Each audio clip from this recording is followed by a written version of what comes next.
लीजिए सुनिए मुंशी प्रेमचंद की लिखी कहानी प्रेम की होली, मेरी यानी समीर गोस्वामी की आवाज में।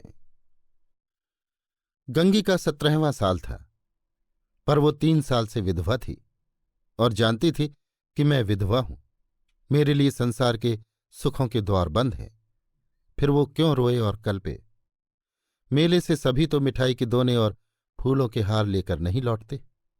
कितनों ही का तो मेले की सजी दुकानें और उन पर खड़े नर नारी देखकर ही मनोरंजन हो जाता है। गंगी खाती पीती थी, हंसती बोलती थी। किसी ने उसे मुंह लटकाए अपने भाग्य को रोते नहीं देखा। घड़ी रात को उठकर गोबर निकालकर गाय बैलों को सानी देना, फिर उपले पाथना उसका नित्य का नियम था। तब वो अपने भैया को गाह दुहाने के लिए जगाती थी, फिर कुएं से पानी लाती, चौके का धंधा शुरू हो जाता। गांव की सारी भावजय उससे हंसी करती, पर एक विशेष प्रकार की हंसी छोड़कर। सहेलियां ससुराल से आकर उससे सारी कथा कहती, पर एक विशेष प्रसंग बचाकर। सभी उसके वैधव्य का आदर करते थे। जिस छोटे से अपराध के लिए उसकी भावज पर घुड़कियां पड़ती, उसकी मां को गालियां मिलती, उसके भाई पर मार पड़ती, वो उसके लिए क्षम्य था। जिसे ईश्वर ने मारा है उसे क्या कोई मारे। जो बातें उसके लिए वर्जित थीं उनकी ओर उसका मन ही न जाता था। उसके लिए उसका अस्तित्व ही न था। जवानी के इस उमड़े हुए सागर में मतवाली लहरें न थीं, डरावनी गरज न थी, अचल शांति का साम्राज्य था। होली आई, सबने गुलाबी साड़ियां पहनी। गंगी की साड़ी न रंगी गई। मां ने पूछा, बेटी तेरी साड़ी भी रंग दूं? गंगी ने कहा, नहीं अम्मा, यों ही रहने दो। भावज ने फाग गाया। वो पकवान बनाती रही, उसे इसी में आनंद था। तीसरे पहर दूसरे गांव के लोग होली खेलने आए। ये लोग भी होली लौटाने जाएंगे। गांव में यही परस्पर व्यवहार है। मैकू महतो ने भंग बनवा रखी थी। चरस, गांजा, माजूम सब कुछ लाए थे। गंगी ने ही भंग पीसी थी। मीठी अलग बनाई थी, नमकीन अलग। उसका भाई पिलाता था, वो हाथ धुलाती थी। जवान सिर नीचा किए पीकर चले जाते। बूढ़े गंगी से पूछ लेते, अच्छी तरह हो ना बेटे?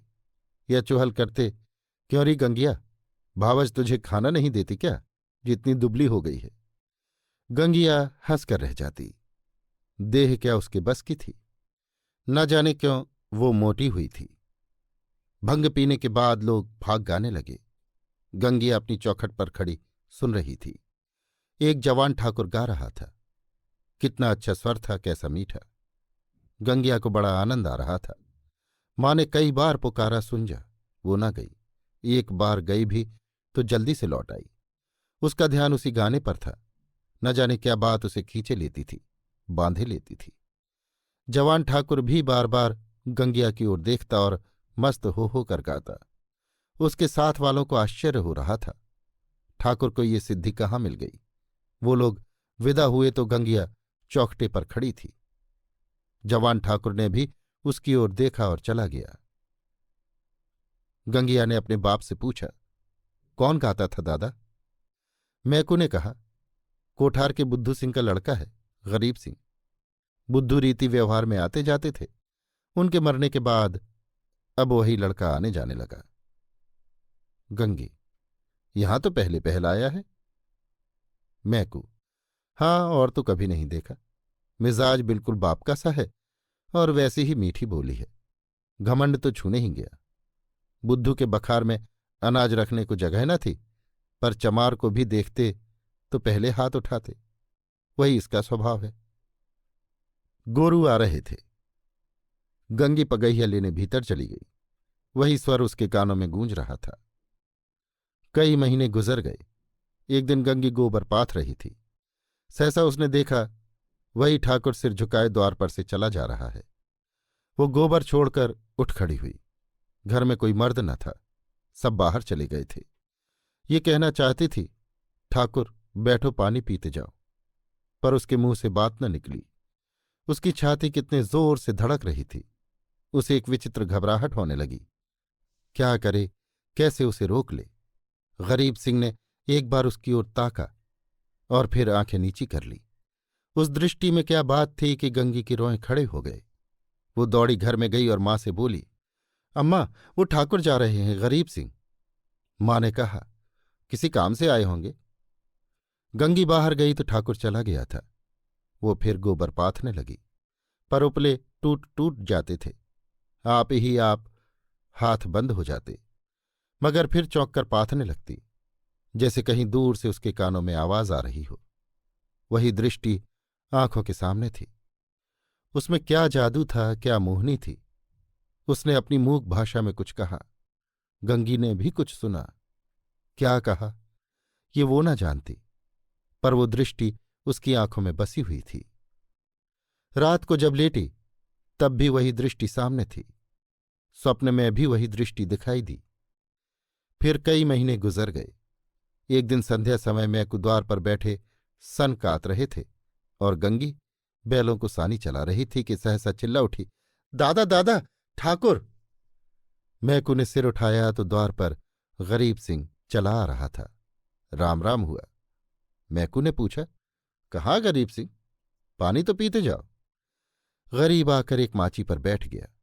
उसका चेहरा उतरा हुआ था, कुछ वो बीमार सा जान पड़ता था। मैकू ने कहा, कुछ बीमार थे क्या?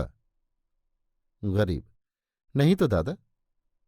मैकू, कुछ मुंह उतरा हुआ है, क्या सूद ब्याज की चिंता में पड़ गए? गरीब, तुम्हारे जीते मुझे क्या चिंता है दादा।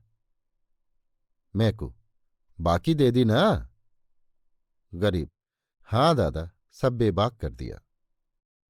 मैकू ने गंगी से कहा, बेटी जा कुछ ठाकुर को पानी पीने को ला, भैया हो तो कह देना चिलम दे जाए।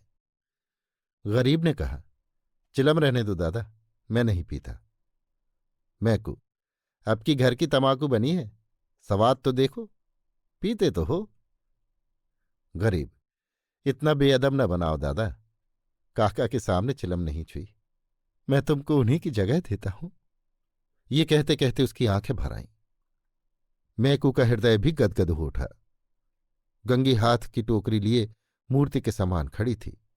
उसकी सारी चेतना, सारी भावना गरीब सिंह की बातों की ओर खिंची हुई थी।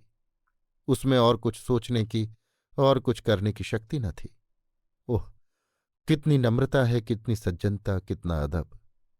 मैकू ने फिर कहा, सुना नहीं बेटी, जाकर कुछ पानी पीने को लाओ। गंगी चौंक पड़ी, दौड़ी हुई घर में गई, कटोरा मांझा, उसमें थोड़ी सी राब डाली, फिर लोटा गिलास मांझकर शरबत बनाया। मां ने पूछा, कौन आया है गंगिया? गंगी, वही है ठाकुर गरीब सिंह। दूध तो नहीं है अम्मा, रस में मिला देती। मां, है क्यों नहीं, हाड़ी में देख। गंगी ने सारी मलाई उतारकर रस में मिला दी और लोटा गिलास लिए बाहर निकली। ठाकुर ने उसकी ओर देखा। गंगी ने सिर झुका लिया। ये संकोच उसमें कहाँ से आ गया? ठाकुर ने रस पिया और राम राम करके चला गया। मैकू बोला, कितना दुबला हो गया है। गंगी, बीमार है क्या? मैकू, चिंता है और क्या, अकेला आदमी है, इतनी बड़ी गृहस्थी, क्या करे। गंगी को रात भर नींद नहीं आई। उन्हें कौन सी चिंता है? दादा से कुछ कहा भी तो नहीं। क्यों इतने सकुचाते हैं? चेहरा कितना पीला पड़ गया है। सवेरे गंगी ने मां से कहा, गरीब सिंह अब की बहुत दुबले हो गए हैं अम्मा। मां, अब वो बेफिक्री कहाँ है बेटी, बाप के जमाने में खाते थे और खेलते थे, अब तो गृहस्थी का जंजाल सिर पर है। गंगी को इस जवाब से संतोष न हुआ। बाहर जाकर मैकू से बोली, दादा तुमने गरीब सिंह को समझा नहीं दिया, क्यों इतनी चिंता करते हो? मैकू ने आंखें फाड़कर देखा और कहा, जा अपना काम कर। गंगी पर मानो वज्रपात हो गया। वो कठोर उत्तर और दादा के मुंह से, हाय, दादा को भी उनका ध्यान नहीं, कोई उसका मित्र नहीं, उन्हें कौन समझाए। अब कि वो आएंगे तो मैं खुद उन्हें समझाऊंगी। गंगी रोज सोचती वो आते होंगे, पर ठाकुर न आए। फिर होली आई, फिर गांव में फाग होने लगा। रमणियों ने फिर गुलाबी साड़ियां पहनी, फिर रंग घोला गया। मैकू ने भंग, चरस, गांजा मंगवाया। गंगी ने फिर मीठी और नमकीन भंग बनाई। द्वार पर टाट बिछ गया। व्यवहारी लोग आने लगे, मगर कोठार से कोई नहीं आया। शाम हो गई, किसी का पता नहीं। गंगी बेकरार थी, कभी भीतर जाती कभी बाहर आती। भाई से पूछती, क्या कोठार वाले नहीं आए? भाई कहता, नहीं। दादा से पूछती, भंग तो नहीं बची दादा? कोठार वाले आवेंगे तो क्या पिएंगे? दादा कहते, अब क्या रात को आवेंगे? सामने तो गांव है, आते होते तो दिखाई देते। रात हो गई, पर गंगी को अभी तक आशा लगी हुई थी।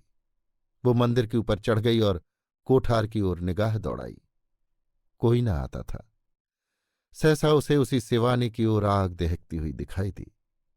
देखते देखते ज्वाला प्रचंड हो गई। ये क्या, वहां आज होली चल रही है? होली तो कल ही जल गई। कौन जाने वहां पंडितों ने आज होली जलाने की सायत बताई। तभी वे लोग आज नहीं आए, कल आएंगे। उसने घर आकर मैकू से कहा, दादा कोठार में तो आज होली जली है। मैकू, दुत पगली, होली सब जगह कल जल गई। गंगी, तुम मानते नहीं हो, मैं मंदिर पर से देख आई हूं, होली जल रही है। न पते आते हो तो चलो मैं दिखा दूं। मैकू, अच्छा चल देखूं। मैकू ने गंगी के साथ मंदिर की छत पर आकर देखा। 1 मिनट तक देखते रहे, फिर बिना कुछ बोले नीचे उतर आए। गंगी ने कहा, है होली कि नहीं? तुम न मानते थे। मैकू, होली नहीं है पगली, चिता है। कोई मर गया है, तभी आज कोठार वाले नहीं आए। गंगी का कलेजा धक से हो गया। इतने में किसी ने नीचे से पुकारा, मैकू महतो, कोठार के गरीब सिंह गुजर गए। मैकू नीचे चले गए, पर गंगी वहीं स्तंभित खड़ी रही। कुछ खबर न रही मैं कौन हूं, कहाँ हूं।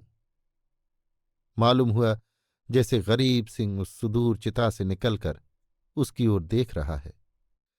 वही दृष्टि थी, वही चेहरा। क्या उसे वो भूल सकती थी? उस दिवस से फिर कभी होली देखने नहीं गई। होली हर साल आती थी, हर साल उसी तरह भंग बनती थी, हर साल उसी तरह फाग होता था, हर साल अबीर गुलाल उड़ती थी। पर गंगी के लिए होली सदा के लिए चली गई। अभी आप सुन रहे थे मुंशी प्रेमचंद की लिखी कहानी प्रेम की होली, मेरी यानी समीर गोस्वामी की आवाज में।